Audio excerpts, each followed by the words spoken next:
This is the Contractors Corner podcast series from Solar Power World.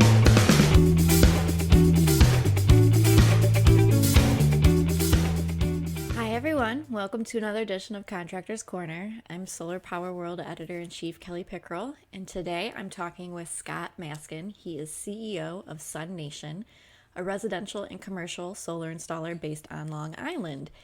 And we're just going to right away get started and talk about Hurricane Isaias and how it kind of affected Long Island and just the business that Sun Nation has been doing. We talked with Scott on August 13th. It was about 8 days after the storms hit Long Island. Believe it or not, yesterday was the day that everybody was finally restored. I think it was something like 8 days, but we saw about 350,000 outages. Honestly, where we are, it came and went in about an hour. It literally passed over us. It was high winds. I mean, the winds just played havoc on the trees and stuff. But we lost about a third of all the ratepayers. Most were restored the next day, kind of like Sandy. But it was nothing. I mean, I was out of power at home during Sandy for 13 days, which prompted me to put a big ass generator on the side of my house because Tesla Powerwalls weren't available then. Yeah. But again, between COVID and natural disaster, we're just sort of numb. We roll with the punches here. That's just how Long Island is right now.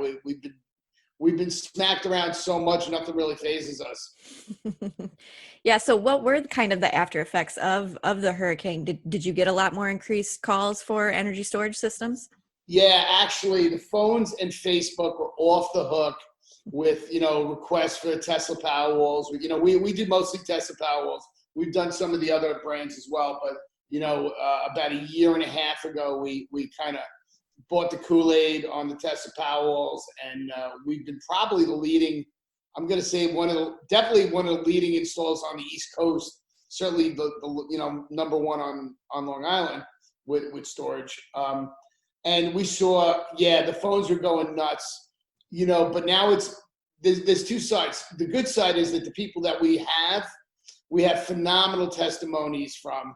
We did some live work with, hey, we're at, the Carp House and he's without power, but look at his app, look at this, so the people, it was a really, it was a good punch of PR for the people that did go Powerwall and were reaping the benefits of it, especially since some of them were out for 3 and 4 days and we had sunny days afterwards. So it was like the perfect marriage of, we're depleting our batteries, but we're restoring them with our solar systems.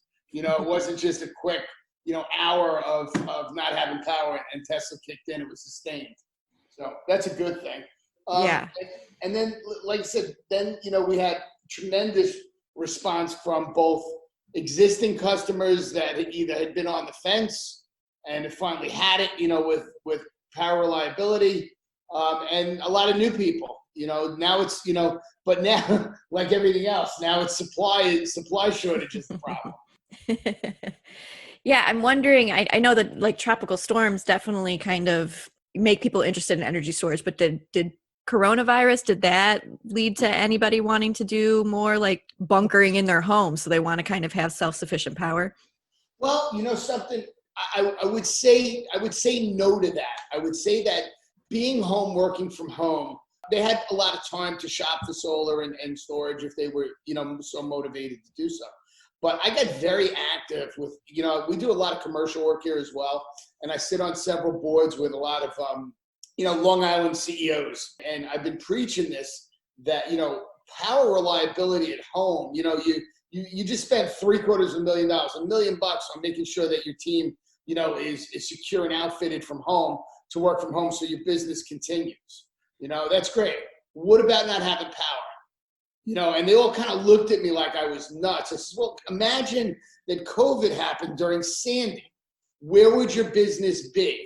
And, they all kind of looked at me a little dumbfounded. And I said, so do you have power at yours? Well, I have a generator. Great. What about your COO? What about your CFO? What about your leadership team? Let's not talk about all the workers out there. Let's talk about your leadership team. In the event of a power outage, are you able to communicate with your senior leadership team working from home? And I got an overwhelming, I don't know, which was like a really like a stunning realization for these people. I mean, I might not be able to contact my admin assistant. I might not. And so Yeah. that kind of started it. And then this last Isaiah just hammered it home with how reliability, everybody was talking about being able to work from home, and this is the new norm. Well, the new norm sucks if you have no power. Yeah. And believe it or not, we have a really robust internet service here. Our Verizon Fios lines, for the most part, are buried. So many people like myself, even during Sandy, whereas I didn't have power, I did have internet. So I was running off generator and submitting all the FEMA applications for everybody in my neighborhood. And this is not, when they say the new norm, this is not an anomaly. If people are going to be working from home, there are going to be outages. It is going to interrupt business, which is going to interrupt commerce. So making an investment like that in your staff it's prudent. Certainly your senior staff, to make sure that they're not only able to work remotely, but that they have strong power reliability. Yeah. Yeah, like you said, I mean, this is kind of just the new normal, and we've been adapting for the past 6 months. But how has Sun Nation been functioning with coronavirus?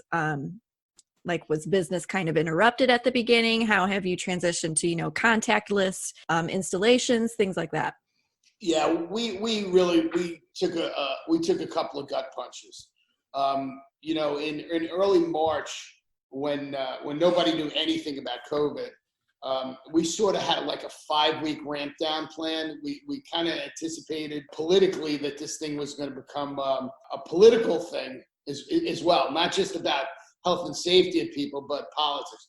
So we started working on a 5-week ramp down. And unfortunately, we were accelerated to, we went from DEFCON 5 to DEFCON 1 in a matter of days. Our governor did, what he did. And so we were forced to shut down. And we sort of knew, when you send the 4 guys out in the truck, if one guy gets ill, he's going to spread it. Our employees are our team. It's our family. It's super important. We run about 170 people here. Well, pre-COVID, we were about 170. We're probably down to about 120 now. But, we had 0 revenue for 12 weeks. Only our service side of our business was deemed essential. So, we transferred some workers out there. We kept systems up, kept them running as socially responsibly as we possibly could when keeping our people safe. The irony is that even during COVID, the COVID shutdown, we probably had about 120 to 140 projects in the queue, ready to go. You know what I mean? Like permits ready, materials ready to go, which for us is about 3 or 4 weeks of backlog installation. The homeowners during COVID that were home overwhelmingly wanted us to come and complete their installations. They understood that we couldn't, but if we were deemed essential, we would not have hit a glitch. But our governor did not seem to think that residential solar was deemed essential, yet landscaping was. It's kind of not a really good time, for Sun Nation. But so we were shut down for about 12 weeks. We kept, our admin staff in. A few of us came into the office every day. I mean, it was like, we were heading into a perfect storm, and every day new information was coming in. Every plan that we made was changed 6 hours later. So it really needed a command center type of environment. Mm-hmm. Listen, we made it through it. We fought tooth and nail, which, it's interesting that you asked me a question about, the advocacy from Nicaea. And I'll be honest with you, whereas they were definitely, integral in finally getting us at least to the table of, hey, let's let solar open in phase 1 or 2, as opposed to just being the redheaded stepchild. It was because of the advocacy that I put a full court press on myself politically. Mm-hmm. I was all over Facebook. I mean, some of some of my videos, were played actually in California, I'm told. I called the governor out on it, and that sort of, I believe, accelerated us getting back up and running. But it was financially very difficult. We were able to take advantage of some of the PPP funds, but both emotionally and financially, it was a really, really tough 12 weeks. You said you did kind of have to decrease your workforce a little bit through this? Well, when COVID hit, we went from 170 and we furloughed 130 of them, 130 people, which was a very difficult decision, but it was just, we didn't know what was going to happen. We didn't know if we were going to get any funding. We didn't know when we were going to be on pause. We kept, core staff on rolling. We tried to keep sales on and rolling and transition, from, kitchen table sales to virtual sales, which I think we did really, really well, and continue to do really, really well. But, slowly but surely, we started to bring people back. And we found, there was some resistance to people coming back. There's still some resistance to people coming back to work. This is, some businesses can run remotely. This is not a business that, every single segment can run remotely. Culture at SUNation is it's a very collaborative culture of face-to-face. We still answer the phone. When you call here, somebody answers the phone. It's not a machine or a Ring Central. When we solve problems, when a problem arises, we solve it face-to-face. We get the people in the room and solve the problem. Very difficult to do that in a 3x3 box on a computer screen. Right. Hyper-regionalize on Long Island and our New York region because, we're all in this together. We're not all in this together. That's a fallacy. Every region was affected differently. Every economic segment was affected differently. The construction industry is unique, and we were affected very differently than most other businesses. Mm-hmm. These last few months have been really crazy. And I know SUNation, you guys have been around for about 17 years. Has this been the craziest portion, or was it even tough at the beginning when you were trying to promote solar in a region that maybe didn't really understand what solar was? I don't even, that's a great question. I don't even know, like, on the tough meter, like if you go into a doctor's, to a hospital and they say, okay, what is your pain 1 to 10? And you're like, well, I don't know. My 6 is different than your 8, but I really don't know on the toughness meter what it's been like. I can tell you that personally, at CEO level, this has definitely been the toughest thing for me. No question about because there was no solid plan. It's one thing to have a problem and work towards a solution. It's another thing to have a problem and not have a sound footing on what the solution is going to be because things are constantly changing around you. There was about a 4-month period where I did nothing but hang on and try and keep the business together as opposed to grow a business, and make prudent future decisions and do the things that I'm supposed to be doing. I was literally, on phones, on video chats with customers, making sure deals were getting sold because if sales fall off, ultimately everything is going to fall off. So, you roll up your sleeves and you get involved in things, which is also, quite frankly, a good thing because it regrounds you, reconnects you to the roots of what I started doing 17 and 18 years ago. It was completely different. I was on roofs and I was figuring out how to make racking work and when there was no racking. So, we call it a solar coaster. There's never been a time where we were climbing up, like you're going up a roller coaster. We've never had a time where we didn't know beyond the shadow of a doubt that there was going to be that fall, that drop, that exhilarating drop of whatever, and then a climb back up. It's always been that way. Yeah. Why did you start SUNation? Did you have some interest in renewables or anything like that? Not at all. Honestly, I'm an electrical contractor by trade. And in 2001, my co-founder and my partner and my cousin, Mike Bayless, he came to me. Lightbat, which was our utility at the time, has a Solar Pioneer program. It was, and the rebates are insane and we should look into it. I'm like, yeah, okay. So I went and got certified and I designed the system, which ironically, it was like with Kyocera 120 watt modules. Again, we're talking about, 17, 18. It was 2001. So we're talking 19 years ago is when I designed the first system, which was the 14th system on all of Long Island. Wow. And at the time, believe it or not, the rebates come from the utility was $6 a watt. Wow. Okay. So here I am I designed a system and my materials were $28,000 and I put it together with my wife and a buddy of mine in a weekend and I got a check back from the utility for $42,000. And I'm like, there might be something here, in a business. So, we set out, it wasn't an industry back then. It was tree huggers. It was trying to get people to adapt to it. But, don't forget, the average system, for a 10K system it was like 80 modules and it was $85,000 for a 10K system. That's why we got, $6 a watt in rebate money. But, that's kind of sort of how it started. We sold one job and then we sold another one and it just started to gel. And, it wasn't until probably 2008 that the business really, really got crazy because we had this like perfect storm of rebates at that time were like $3.50 a watt, but materials were plummeting. China had entered the market, so material costs were plummeting. And we had like, all of a sudden the equipment, the way that we installed solar on people's houses became super, super efficient or much more efficient than we had done. So it was like the efficiency, the return on investment for homeowners that were paying cash was like 3 years, between the incentives and everything. So it really got, it just took off. It wasn't really selling. It was more like taking orders at that time because the ROI was just so ridiculous. The industry changed from tree huggers to, financial people. Then 2012-ish, 2013, our utility allowed third-party leasing.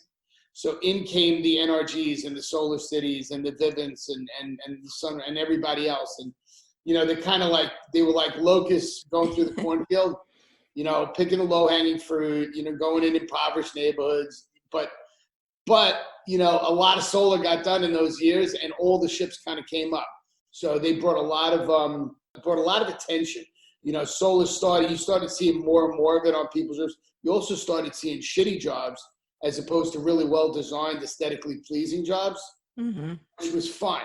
That was something to sell against. Ultimately, we've outlasted all of them. I mean, last year I did more on Long Island. I did more installations than Vivint and Sunrun combined. So that's great, yeah. And it's a local company that still has that same, you want to call the owner, even though it's 130, 150 people, whatever. It's still that local. We built a brand on Long Island, and we fought the Nationals, and we held our own. Mm-hmm. Yeah, you mentioned earlier like your involvement with NYSEA and the Long Island Solar and Storage Alliance, and you said that kind of helped get you guys to be deemed maybe as essential workers during coronavirus. But why is it important to be part of these like industry advocacy groups?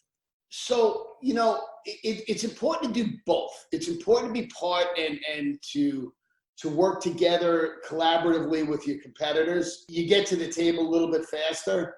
But it's also, super important to not be afraid to open up your mouth and to do grassroots, lobbying as well. I don't depend on NYSEA or like LISSA for SunNation.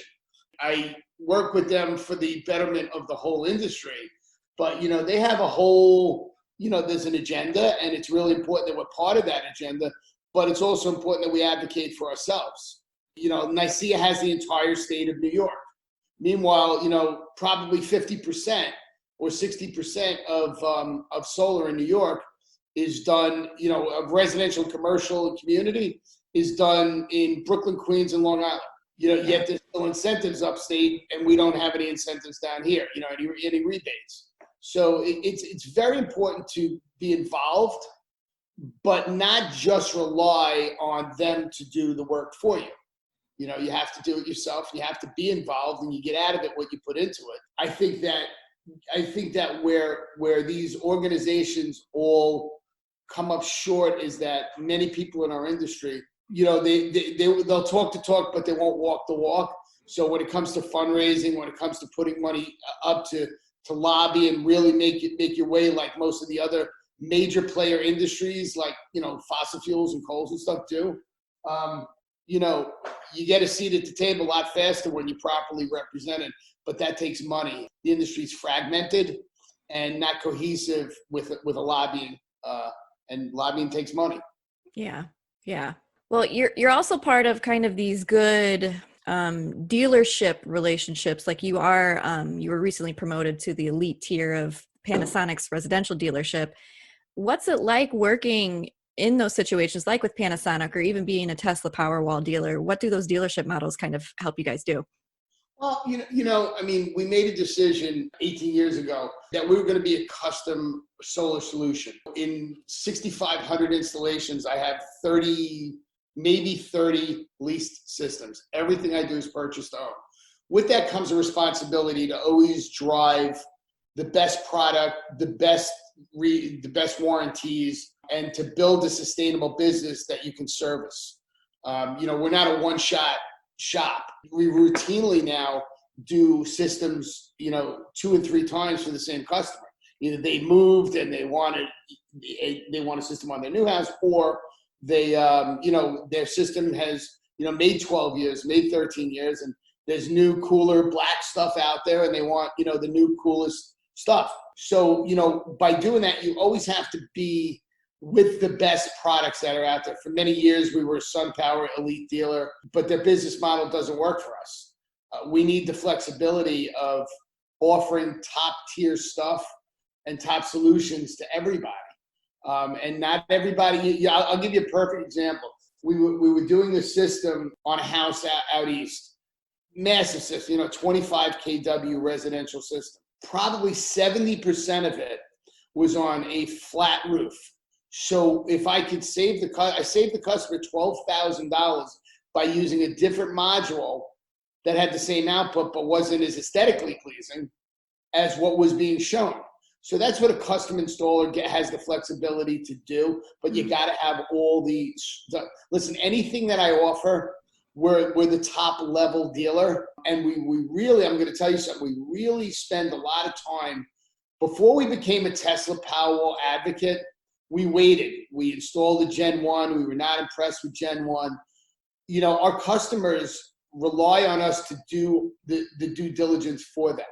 So if we're not comfortable with a product, we're not going to put it out there, because we're going to be the one servicing.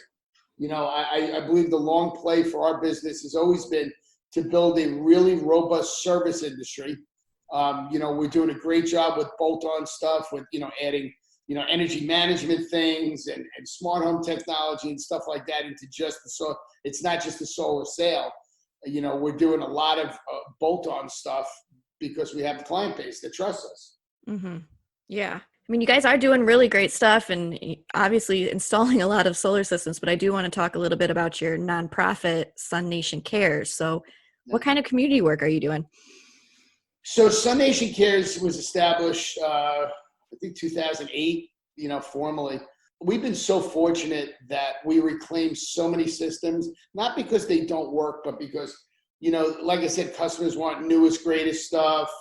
Whatever reason, we wind up taking equipment back. So it's destined to either wind up in a landfill, or let's talk about putting it to good use. And we use both reclaimed systems and sometimes new stuff as well. By offering somebody the gift of free electricity for life, it really enables them in this market to use those resources where they could use it better. Give you an example. We donated a system through an equestrian group called Palomine. Palomine was what they service autistic children. They service children that are differently able. So here's a family of 5. The mother is a school teacher, father's a maintenance worker. They have 5 sons. Okay, and one of them has a cerebral problem. Mm-hmm. The only time this kid gets an hour apiece is when he's on his horse, training with his horse, and the connection between horses and, autistic kids is unbelievable. I mean, spend some time searching it out, how they connect. So I went there and I viewed the place and I watched this kid, and the kid was just having a bad day. Nothing was working right. He was frustrated.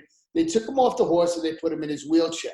Before they could strap him in, he started to slouch over like he was going to fall forward out of the wheelchair. Mm-hmm. The horse backed up and used its face and pushed the kid back into the chair. Aw. So when you see something like that and then you talk to the family and they're losing, they can't afford this type of therapy for the kid because they have 5 sons and money's tight and stuff. And now all of a sudden you donate a system to the house. You free up $3,000 a year in net dollars that would have to go pay an electric bill. And you earmark and say, now this kid is going to have this equine therapy now, an hour a week for the rest of his life. And we were able to accomplish that. So that's the type of work that Sun Nation Cares does. We routinely give it to differently able families, veterans that are returning, pretty much anybody that it's going to make a life-changing difference to not have an electric bill. Plus we service the systems. And then we work with a lot of nationals, United Way, Habitat for Humanity, but we really grassroots it. We go to the towns and we say, hey, who's really struggling right now? How can we help?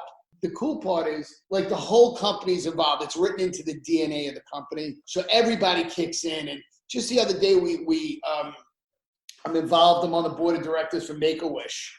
And, we identified a kid.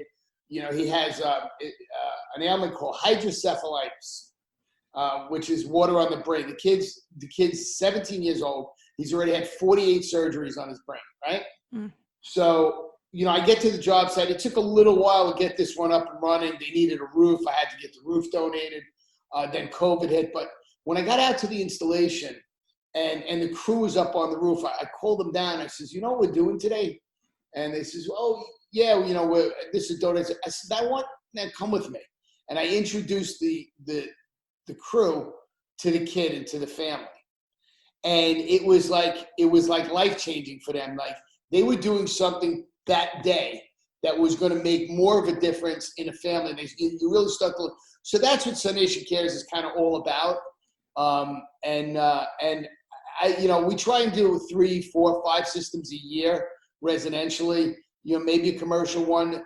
But rather than this equipment wind up, in a landfill, we put it to good use. And again, it's part of the culture here to give back. So it's just another way that we get to exercise that.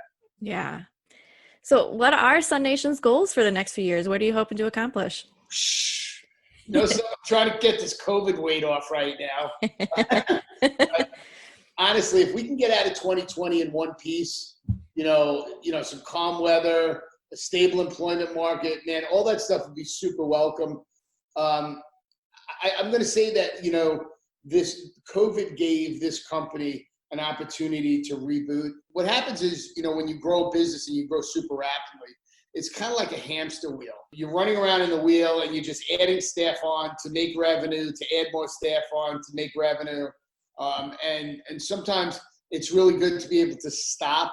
There were some people here that, they didn't share the common values, of the company and the vision of the company. So, better to part company. So it's a good thing sometimes to reboot and retool and refocus your company, which is what we did over those kind of months. We changed some of our processing stuff. We really used that time to dive into process, direction, vision, and where we're headed. So those are all the good things. Listen, I'm having a blast, doing the virtual sales and stuff like that with the guys and the girls. I guess that, for the next 2 years, I'd like to see some moderate growth. I'd like to get out of 2020 somewhat flat. I think that if we can get out flat, that's a win. That's a super win, especially with everything that's happening on Wall Street right now, with mergers and acquisitions and all kinds of stuff. This industry is finally showing its resilience. We're one of the first industries to hire people back, Right. That's great. You see Wall Street dollars that, get going into mergers and things like that. You're also seeing, which is really fascinating, that people that have been home now and are working through the new norm, as we say it, they're seeing their energy bills go up 20 to 25%. So whereas, it's a give and take. Oh, so you're not commuting and you're not paying for the train ticket and you're not paying for, your car and stuff like that and fuel. But guess what? Your electric bills are going up. So this is, again, everything is leading people now to look at the future of energy here. How is my consumption? What can I do to modify it? How can I use storage? We're going to be going to a time of use rate sometimes next year. So storage is going to take another giant acceleration. But like I said, if I can get through 2020 flat, that would be a win with all the retooling that we're doing. And then listen, for the next couple of years, a little moderate growth. We're way more interested in profitability now than growth, which was something that, was a tactical change for us. We've been so dominant in our market for so long that now it's, we're driving the prices up as well. But we have a super loyal client base. We're going to build up our service, probably do some geographic expansions because I do not like to be beholden to only one utility right now and under one state leadership. So that's a failure on our part, that we've allowed ourselves to be vulnerable in only one state. But we'll fix that. That's an easy fix, and we'll take our regional approach elsewhere and our world-class customer experience, which is what I think is why we've succeeded and prospered so much, is because of the experience that we provide. Yeah. No, this is great. I mean, thanks so much for the frank conversation today. I really enjoyed getting to know SUNation. Yeah. Listen, and you guys are doing great work. Also, you guys have become like the Bible. And it's great seeing that top solar contractor list. This has been another edition of Contractors Corner. Join us each month as editor Kelly Pickerel chats with solar installers across the country. Thanks for listening to the Solar Power World podcast. Visit us online to hear more great podcasts, view industry videos, and read our great editorial content. SolarPowerWorldOnline.com. See you back here next month.